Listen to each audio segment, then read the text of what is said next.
Hello, it's good to be with you. And oh, yes, I've been away for quite a few days from doing proper live streaming and feeling a lot better today. Thank you for your prayers and support, and love every one of you out there. I'm just going to check whether we are streaming live, and so give me a second. Uh, just want to check.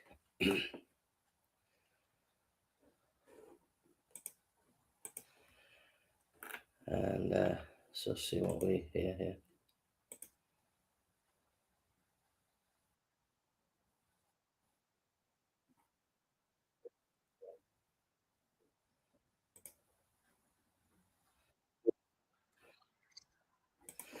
Yeah, so we are live. So I'm just gonna put. Give me a second. Just technical things. Love you all, and it's good to be with you all.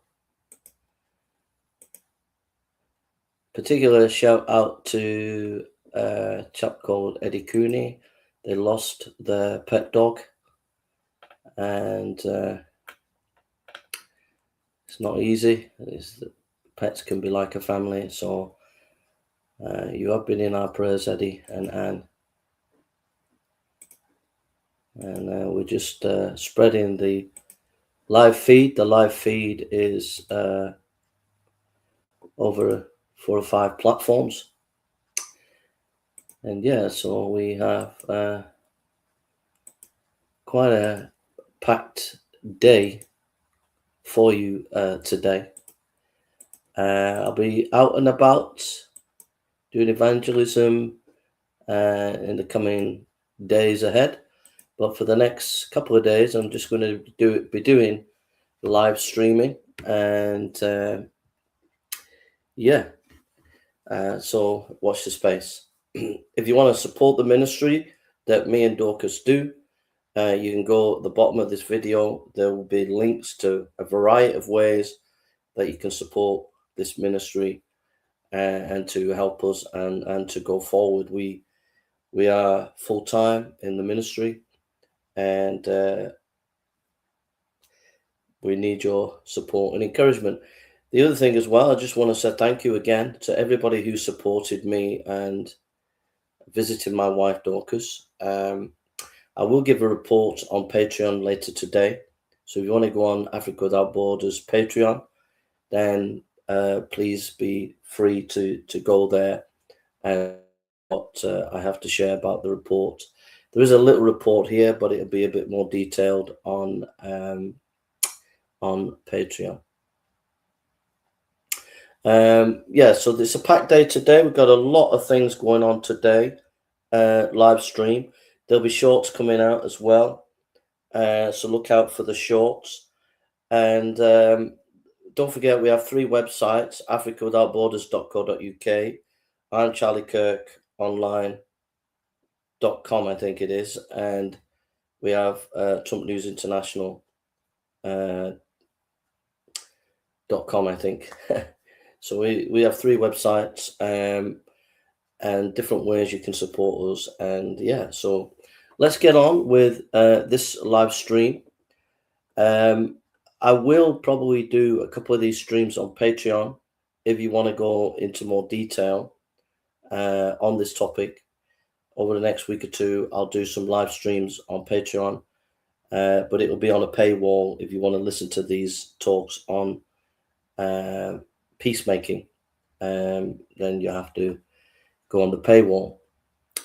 So we're looking at a book. It's called The Peacemaker by Ken Sande, and that's the book that we're looking at. And you can get hold of the book on Amazon. So I'll just put information here.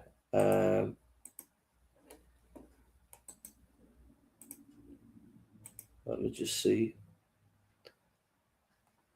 Yeah, so Yeah, so those are the three places where we are streaming on Grace and Glory podcast. We're streaming here and we're streaming here on Viva Vortex. But that's the book that you can get hold of there. Okay. And it's a cracking book, by the way. Again, you can support us on Patreon. Again, that's our website there. It's a great website for evangelism if you want that. That's another website that we have. There you can buy various books. And if you want to support us on PayPal here. So let's go into this book. And it's a cracking book.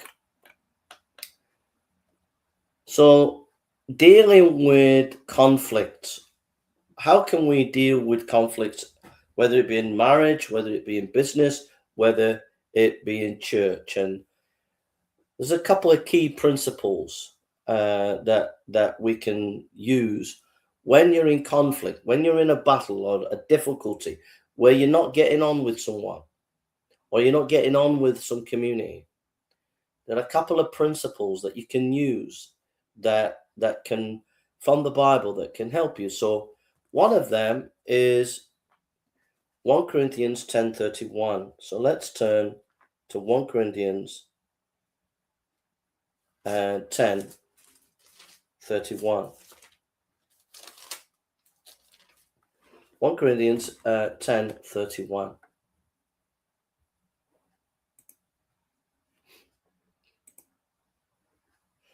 In 1 Corinthians 10:31, we read, "Whether therefore you eat or drink or whatever you do, do all to the glory of God." Whatever therefore you eat or drink or whatever you do all to the glory of God. Biblical peacemaking is motivated and guided by a desire to bring honor to God by revealing the reconciling love and power of Jesus Christ. As we draw on his grace and follow his example and put his teaching into practice, we can find freedom from the impulsive, self-centered decisions that make the conflict worse and bring praise to God by displaying the power of the gospel in our lives. Let's read that again. When we're in conflict, we should be thinking about, in the situation, maybe I'm not getting on with my husband or my wife. Maybe I'm not getting on with my children. Maybe I'm not getting on with people in the church or people in my ministry or whatever. The first thing that we should think about is, how am I reflecting the glory of God in this situation? And so we read again in 1 Corinthians 10:31, "Whether therefore you eat or drink or whatever you do, do all to the glory of God." You see, in conflict, the first reaction that we have is to preserve ourselves, to protect ourselves, to defend ourselves. We don't want to get hurt, or we might feel hurt.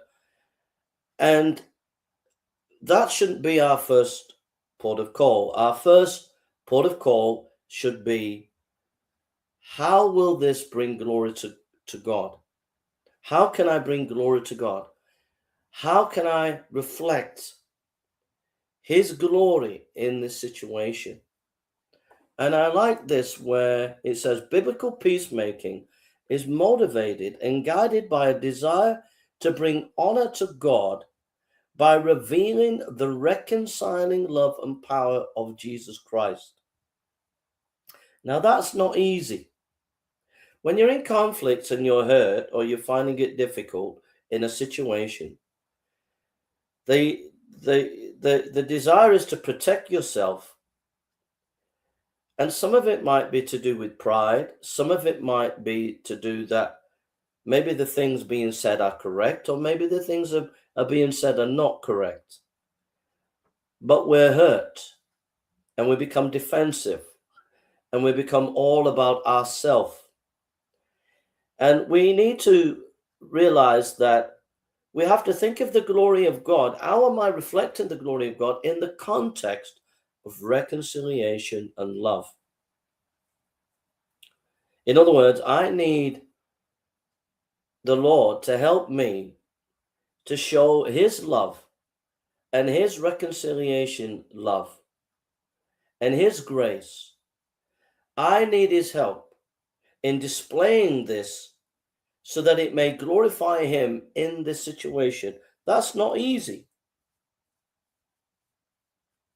It's not easy if someone tramples on you. It's not easy if someone has emotionally abused you. It's not easy if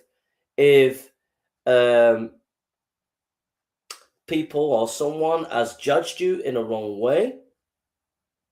But we have to try, by the grace of God, to not react with our instinct of self-preservation and pride. We have to pray that my decision, my communication is not self-centered. It's not impulsive. Be very careful of impulsive reaction. That is where the enemy likes us to be, in that impulsive state. Do you know what I mean? Do you know what I mean by that impulsive reaction? Someone might say something and you fly off the handle. A group might judge you and you fly off the handle. And Satan knows where to press the button. He knows that particular issue is just the right button to press in order to inflame the situation where you're impulsive. So we have to try and avoid an impulsive, self-centered reaction, to pull back and to think about the glory of God. And in the thinking about the glory of God, how do I reflect the reconciling love of Jesus and his grace in this situation? That's not easy. It's easier said than done. We need God's help to do that. Okay? We need God's help to do that. So that's number one, thinking about the glory of God. Like I said, if you like this teaching, if you find this teaching helpful, in the next week or two, write it down in your diary. I will do some live streams on Patreon. If you want to pay for that, it'll be on a paywall. You can do for that. You know, I do hundreds of Bible teachings. It's all free. But, you know, sometimes a laborer is worthy of his hire. So some of these things are going to be on paywall from time to time. The second point is get the log out of your own eye. Get the log out of your own eye. Let's turn to Matthew 7:5. Matthew chapter 7.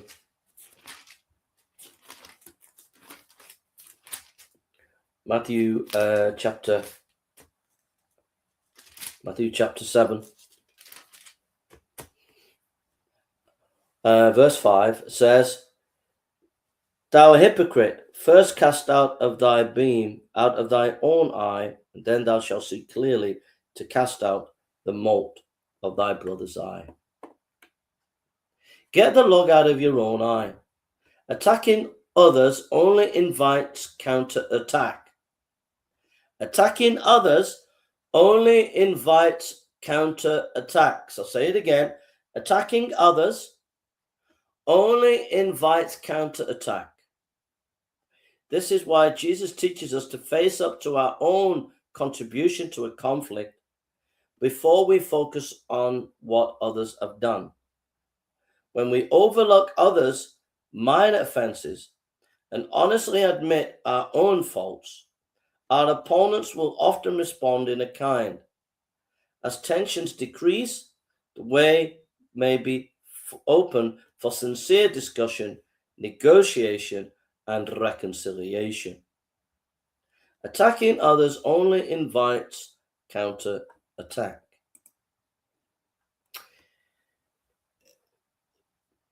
If you launch into, say in your marriage or in your ministry or in your church life or in your business, if you launch into a counterattack straight away, just flying off the handle and saying, you did this, you did that, you did that, you did this, is it going to make the situation better? No, it's going to make it worse, because what that does is it's like petrol being poured onto the fire.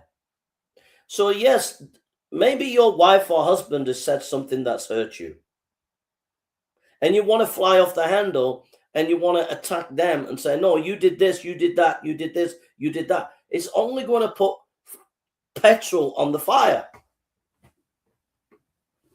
Or you're in your church and there's an argument in the church about some situation, and then someone criticizes you, and then you go and lambast them.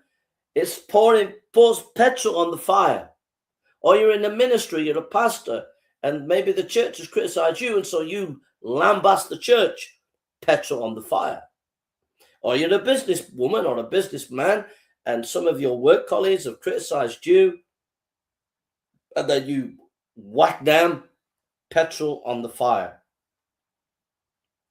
The first thing to do when the conflict starts is to, with accountability and honesty, before whoever it is, or the group that you are facing, is to look at yourself first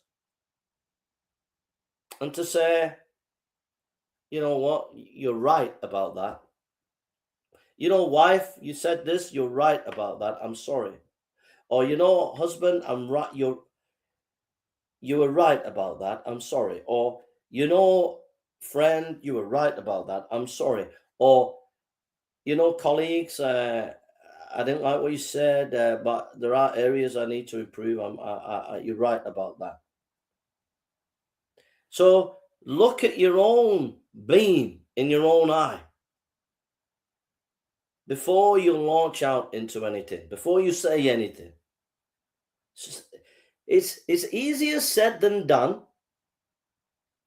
When people maybe have really hurt you, or maybe your wife or husband has said something that really, really hurts you, and you really want to get back at them. But it's better to look at the beam in your own eye and think, you know what? Maybe my attitude has been wrong here.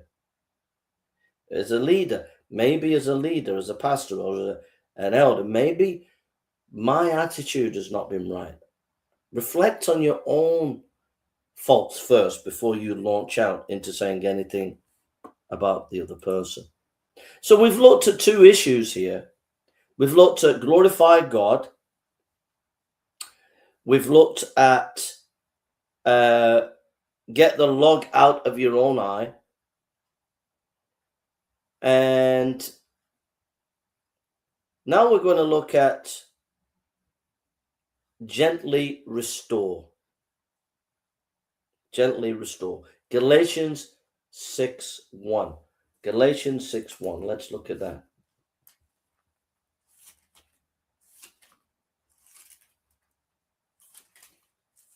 Galatians chapter 6, verse 1. Brethren, if a man be overtaken in a fault, ye which are spiritual, restore such as one in the spirit of meekness, considering thyself, lest thou also be tempted. So Galatians chapter 6, verse 1. Brethren, if a man be overtaken in a fault, ye which are spiritual, restore such as one in the spirit of meekness, considering thyself, lest thou also be tempted. I love this verse. I think it's a wonderful verse. Well, the Bible's wonderful, isn't it? But this is beautiful. I love it. Galatians chapter 6, verse 1. Brethren, if a man be overtaken in a fault, ye which are spiritual, restore such as one in the spirit of meekness, considering thyself, lest thou also be tempted. I love that verse. I'll drink my water.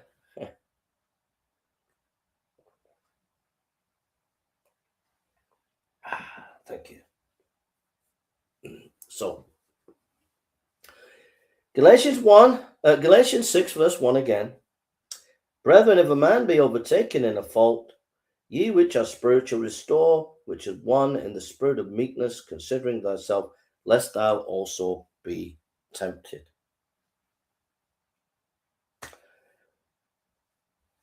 I think we have to remember that God is not in the business of the demolition business, but he's in the restoration business. When others fail to see the contribution to a conflict, we sometimes need to graciously show them their fault. If they refuse to respond appropriately, Jesus calls us to involve respected friends, church leaders, and other objective individuals who can help us restore peace.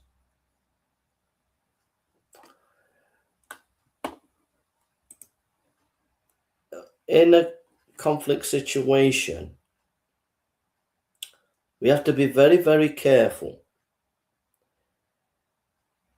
You might be right in what you're about to say. You might be right in defending yourself. But what we often do is we often, in defending ourselves, end up wanting secretly, we don't have it like consciously, but secretly, we want to undermine the other person and to destroy their credibility. And the question is this: is that restoration?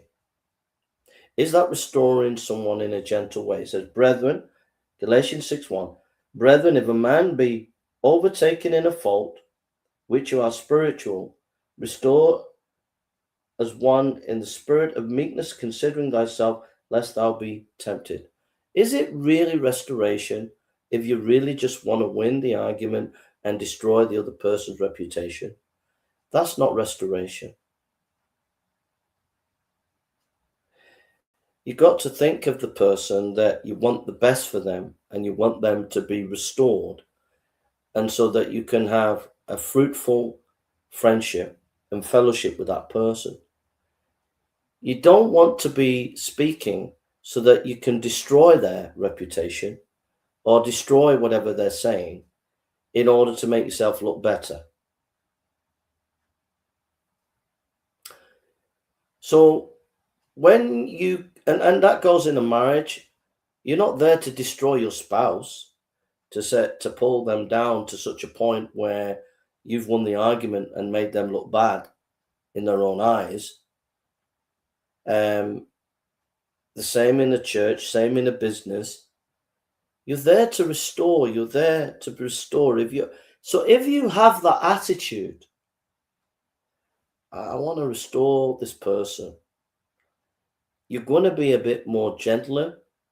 You're going to be not as defensive, and you're going to be looking to the Lord to work in the situation, to help the situation to come to a better conclusion. So have this attitude of restoration, not demolition. I know it's not easy. It's not easy, say, if your wife says things about you that are not good, or you say something about your wife's not good, and then there's this upset, or you're in church and some people say bad things about you, and then you just want to say bad things about them. It's not easy to have a sense of, I want to restore these people, or I want to restore this person. Sometimes in a marriage you can lose your patience, but no, we have to have this desire for restoration. The same in ministry, we can lose patience, or we can be exasperated by someone's criticism or people's criticism, but we need to be willing to have an attitude of restoration. That's the third point. Have an attitude of restoration. And then let's turn to Matthew chapter 5, verse 24. Matthew 5:24.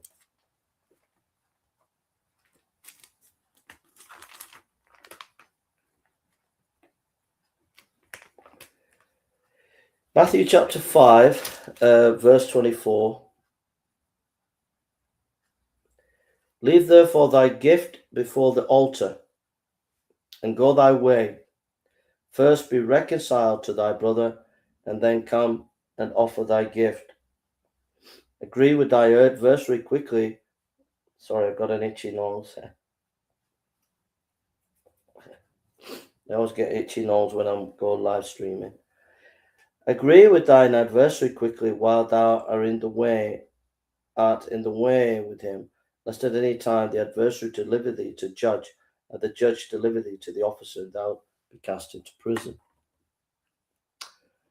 It says here, finally, peacemaking involves a commitment to restore damaged relationship and negotiate just agreements. When we forgive others as Jesus has forgiven us, and seek solutions that satisfy others' interests as well as our own, the debris of conflict is cleared away and the door is open for genuine peace.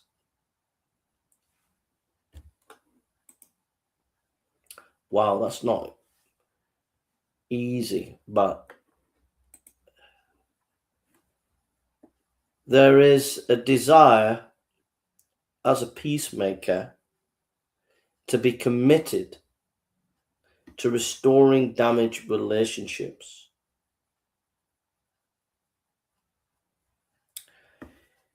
To be committed to restoring damaged relationships.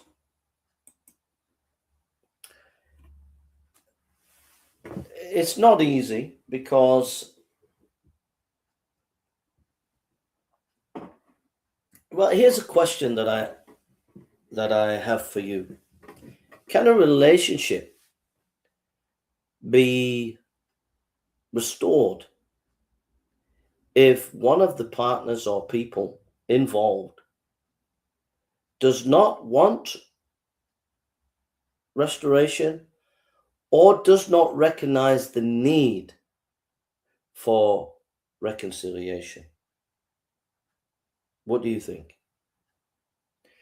And so I think it is best on your side to do your best. You can only do your best. So be committed to making that effort to be reconciled with that person or that group as best you can. And then if they don't want it, then that's up to them, but you've done your best. So I think we're done. We've done about 20 odd minutes of this study. Like I said, excuse me, we'll go deeper into this study on Patreon over the next few weeks and months ahead. We'll do some studies, more studies on peacemaking. And if you want to listen to those talks, they will be on paywall as well, you know. Also, just to shout out as well, I just want to give a shout out here to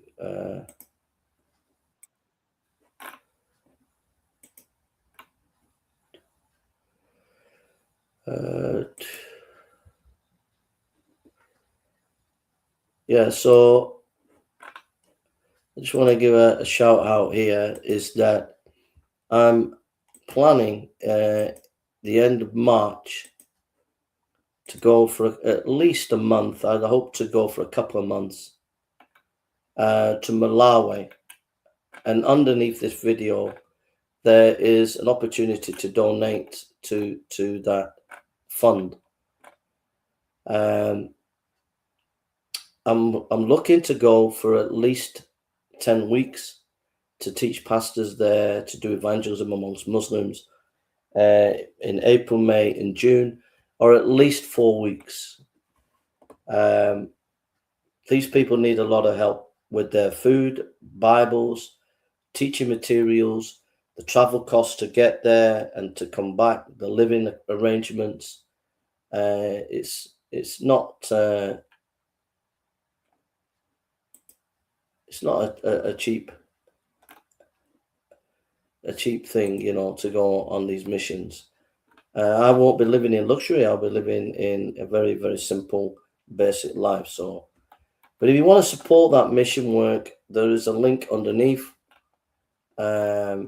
Underneath the video, you'll be able to find the link to it, and it tells you a little bit there about the mission and stuff. So, yeah. So if you feel like you want to support missionary work, we've been doing mission work in Africa for 8 years. All your resources that you give, it gets to the people. So there's a link underneath there for that as well. So I'm going to close in prayer and ask the Lord's blessing upon what we shared today. And I want to thank everybody for coming and listening to this video. Dear Lord, I thank you for your grace. I thank you for your love. I thank you for your blessings. I give you the praise and the glory. And I just pray, Lord, that you bless this video. Pray it will help people and encourage people. I ask this, Lord, in your name and for your glory. Amen. Amen. God bless you and take care. We're going to have a break for 5 minutes, and then we're going to be streaming on Roman Catholicism and looking at that issue. So God bless you all, and love to everybody out there.